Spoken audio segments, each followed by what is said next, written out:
Hello from Gardening at Douentza here in Ireland. Now this is an update on some plants, but it's also to show you how I potted up my Catasetums.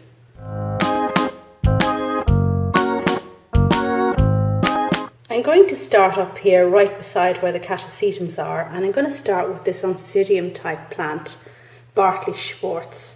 Now I did feature it before. It's one I got in a swap last year, and it's really surprised me by being such a beautiful, beautiful plant. It produced 2 flower spikes for me. The first one is just going over, and the second one is there. But the scent, it's really, really beautiful. So this one, it's definitely a keeper. Moving below, we can see the Neofinetia I got last year and potted. And if we look very closely in there, in the leaf axils, maybe, can I point even? Maybe in there, that may be a flower spike. I'll be quietly optimistic in any case. And the second Neofinetia that I got, I recently repotted, and I'm quite pleased with how it worked out. I did a lot more looking at pictures of Neofinetia potting on the internet and kind of getting the idea from those. And one thing I realised is that this shape of pot, kind of a more roundy shape of pot, seems to be more traditional. So that's what I went for. Now, of course, I can't afford the real Neofinetia pots, but I'm looking for the same general impression. So it would be nice if this one flowered for me this year as well. Down below we have Oncidium Twinkle Vanilla, I think. And this has just flowered for the longest time. Now everybody grows these plants, everybody knows them, but they really are worth their salt. The scent is fabulous too. I really like that. It's beginning to go over now, as you can witness from that spike there, but a lovely, well worth having plant. And just beside it on the right is my Laeliocattleya Coastal Sunrise, the monster that I divided last year. And I'll put a link up above to the video of when I divided this plant. But it's flowering well this year. Now, it's produced 2 spikes. And on one spike, we've got 1, 2, 3, 4, 5, 6, 7 flowers. And on the other spike, we have 1, 2, 3, 4, 5, 6 flowers. So quite a good production for the spikes. But 2 spikes is quite a few for such a large plant. And you can see that this half of the plant hasn't done anything very much, except it's sent up this new growth, and it's sending up 2 new growths from down there as well. So hopefully, well, if I don't divide it again, by next year it'll be a bit more rounded in terms of its flower production. Moving on then to down below, and my Paphiopedilum. Yes, this is the complex American hybrid. The second flower is almost open. And you can see I've resorted to creative staking.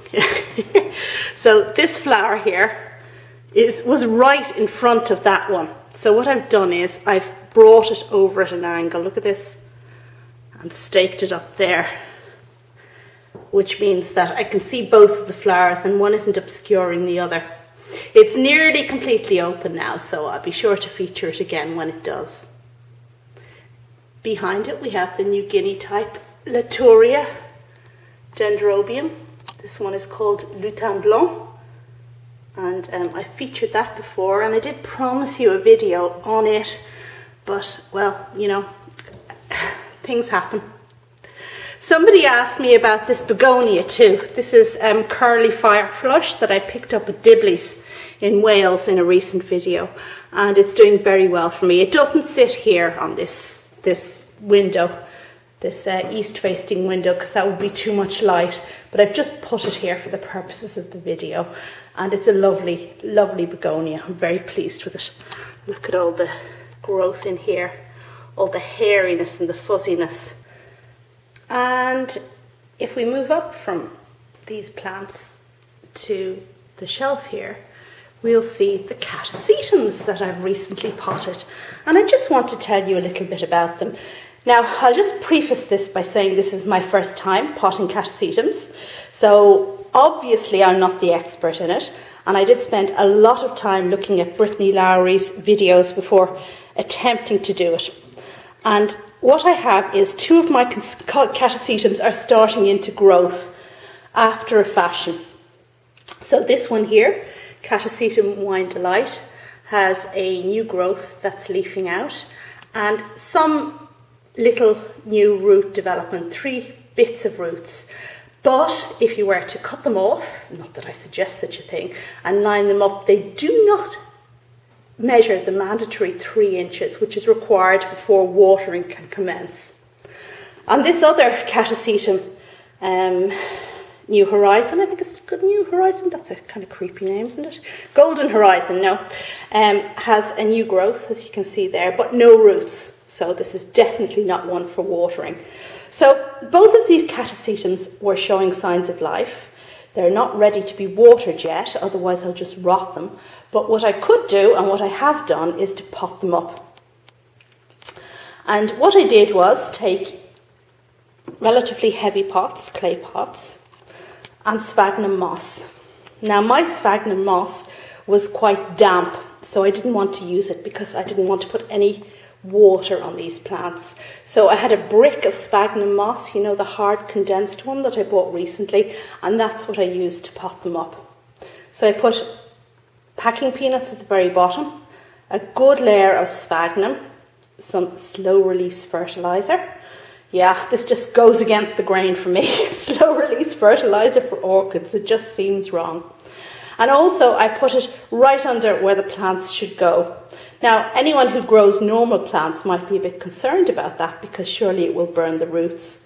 But the point to remember with these Catasetums is that they don't have roots yet, so they can't be burnt. And when the roots do grow, they'll decide where to go in the medium, and, you know, if they've any sense, they'll avoid where the fertilizer is.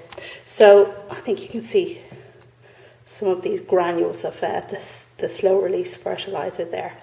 Then I put the Catasetums in and I just sat them on top of the spag. The hardest part then was to secure them in a way that they wouldn't fall over. And with this particular one, as you can see, I've put a stake in. Now Brittany Lowry makes this step look so easy, but obviously if you stick a stake into pure sphagnum, or pretty much pure sphagnum, it just wobbles over.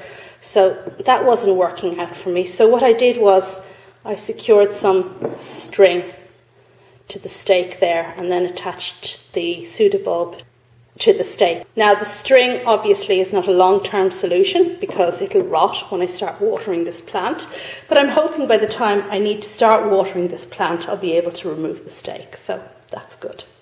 And for the other one I used this kind of frame that I bought in Dibley's in the UK, the Streptocarpus nursery. Now I bought the frames for Gloxinia, this is my Gloxinia here. But, well, I've used a couple of them for orchids. So it fits around a small pot, and then what I've done is I've attached the Catasetum to 4 sides of the frame, and it's held quite steady there. Gosh, you can't reach it. There it is. Yeah, it's quite sturdy. So that should work out well until such a time as this plant puts down roots into the sphagnum, eating up that gorgeous fertilizer, and grows big and bouncy for me. So that's how I potted up my Catasetums. Just in case anybody was wondering how I was going to do it. They're not yet in a state to water, but that'll come. So just a quick shot of our cat over there, who is very naughty. I got a plant swap from Anna Maria in Romania recently, and she gave me a Laeliocattleya, among other things. And Catsky Doodles got the Laeliocattleya and broke the 2 pseudobulbs in half. Separated them. So she's in the bad books at the moment, not allowed to be in the kitchen on her own with the plants. I hope the pseudobulbs will be all right, but anyway, there you go. So that was my update. Hope you liked it, and if you did, then please do subscribe. I post videos every 2 days. Some are about outdoorsy stuff, some are about houseplants, and some are about orchids. So I hope there's something for, well, every horticultural taste. Thanks very much. Bye.